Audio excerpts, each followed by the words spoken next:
Yaqinda bir yigit keldi. Bundan 3-4 juma oldin bo'lsa kerak, balki o'zlari yetirgandir. Ota-onam men olib bergan mashinani minadilar, radar kelaveradi. U xafa bo'lmasin, men uni shikoyat qilib aytmayman. U savol bergan, shu radarga hadeb tushiradilar. Menga kelaveradi, domla to'layveramanmi dedi, to'layverasiz. U sharaf-ku. Qani meni dedim, ota-onam bo'lsa-yu, u kishi mashina haydasa, otammi onam 100 marta radarga tushmaydimi? Yo'q-da ular. Siz xursand bo'lmaysizmi? Alloh taolo sizga nasihat qilmang dedim. Ota-onaga nasihat qilmaydi bolalar. Ota-onadan maslahat olinadi.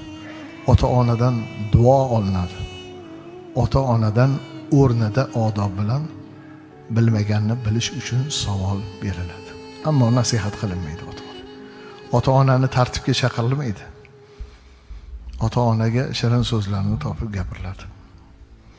Agar juda gapirgingiz kelsa, ularni tengdoshlari orqali shirin so'zlar bilan chiroyli da'vat, taklif bo'ladi.